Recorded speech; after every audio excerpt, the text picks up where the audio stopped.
Most people encounter Sun Tzu through quotes shared online, short, sharp lines about deception, strength, and victory. Over time, this has turned the art of war into a kind of motivational handbook for dominance. But this popular image hides something far more important. Sun Tzu was not obsessed with glory, conquest, or heroic struggle. He was deeply concerned with survival, specifically the survival of the state's economy. He lived in an era where kingdoms were not falling because they lost battles, but because they spent themselves into collapse. His writing emerged from a world drowning in war, debt, and exhaustion. Seen through this lens, The Art of War stops being a book about how to fight and becomes a guide on how not to destroy your own society while fighting. Sun Tzu understood that war was not just a military act. It was the most expensive policy decision a ruler could make. His work is a warning. Miscalculate war's cost, and victory itself becomes meaningless. Sun Tzu lived during a time when China was locked in nearly constant warfare. Kingdoms fought endlessly for dominance, convinced that total victory was just one more campaign away. But warfare had changed. Armies were no longer small, aristocratic forces engaging in symbolic battles. They had become massive mobilizations of farmers, laborers, and craftsmen. Feeding, equipping, and moving these armies required enormous resources.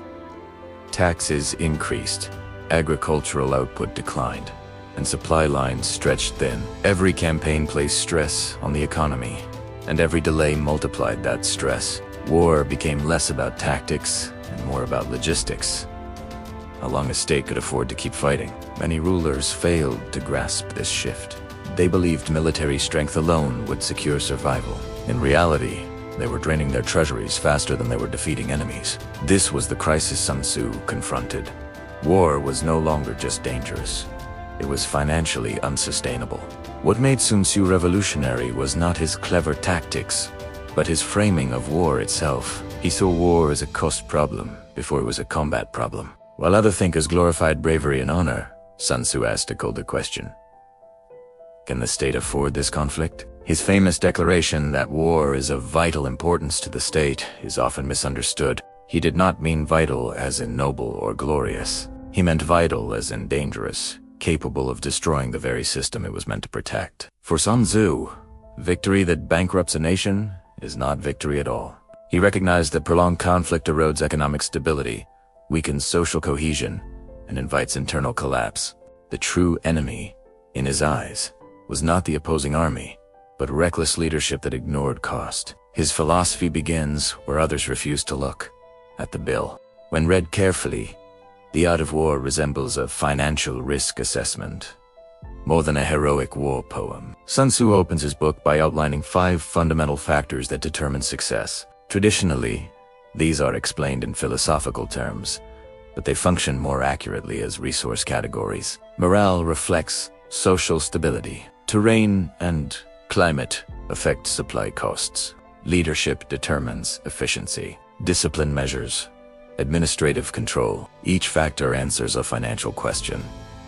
How much strain can the state endure? Sun Tzu insists that leaders calculate these variables before committing to war, because strategy without cost analysis is blind gambling. His message is uncompromising.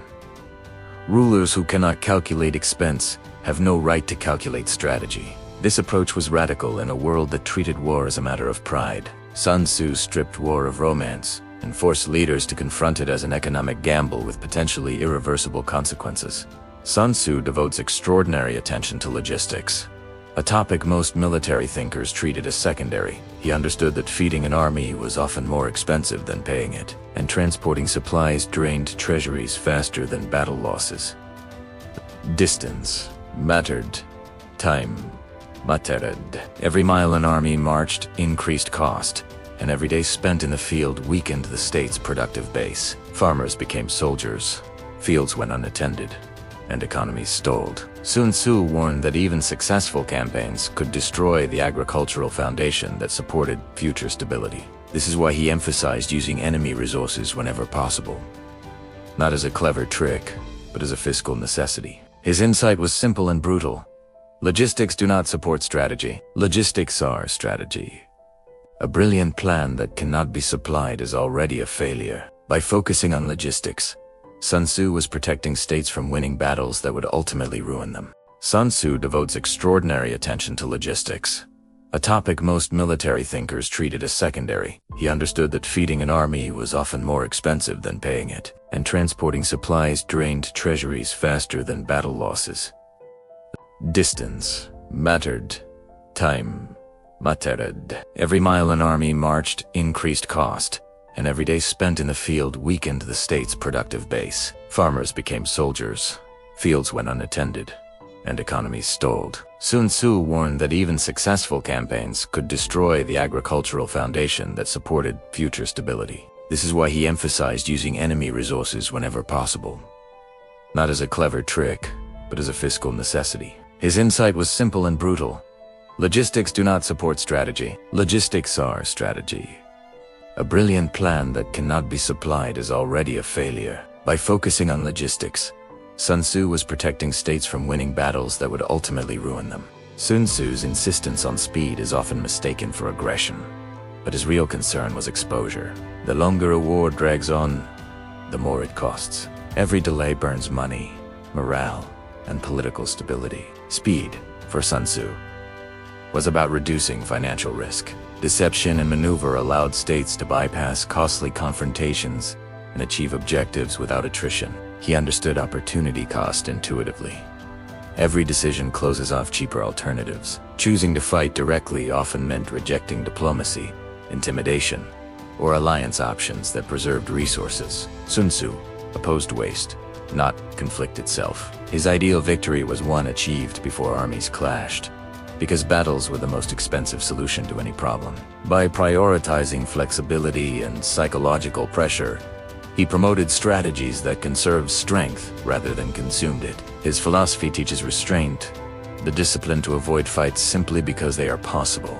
The states that ignored Sun Tzu's warnings often paid the price. Kingdoms that poured resources into long sieges and drawn-out wars found themselves weakened internally, even when they won militarily. High taxes bred unrest. Depleted labor caused food shortages, and exhausted populations lost loyalty. In contrast, states that applied Sun Tzu's logic, using intelligence, alliances, and rapid action, avoided economic collapse and survived longer. History repeatedly confirms his insight. War destroys states more effectively through exhaustion than defeat. This pattern did not end in the ancient world. It reappears in modern conflicts where militarily powerful nations fail because their economic models cannot sustain prolonged engagement. Sun Tzu understood that strength is not about how hard you can strike once, but how long you can function afterward. Sun Tzu's philosophy remains deeply embedded in modern strategy, even when his name is not mentioned. Contemporary states favor intelligence operations, cyber warfare, sanctions, proxy conflicts, and deterrence, because these tools achieve results without massive financial exposure. These are Sun Tzu's principles translated into modern form. Conflicts like Vietnam, Afghanistan, and World War I demonstrate what happens when leaders ignore economic limits. These wars were not lost due to lack of bravery or technology, but because they drained resources faster than political systems could sustain. Sun Tzu would recognize this instantly. He believed that national power rests on economic resilience, the ability to absorb shocks and recover. Technology changes, but the math does not. His warning remains timeless. War is the most expensive decision a state can make, and those who fail to calculate its costs sign their own decline. In the end, Sun Tzu's true genius has nothing to do with swords, formations, or battlefield bravery. His greatness lies in his refusal to separate power from economics. He understood something that rulers across history have repeatedly ignored. Wars do not end when the fighting stops. The cost continues long after the last battle is over, shaping whether a state recovers or collapses. To Sun Tzu, victory was meaningless. If it left the treasury empty, the population exhausted. That is why he praised restraint over aggression and stability over conquest. He was not teaching leaders how to dominate others. He was teaching them how to preserve what they already had. The strongest state, in his view, is not the one that fights the most wars, but the one that can afford not to fight them. His final lesson is uncomfortable but timeless.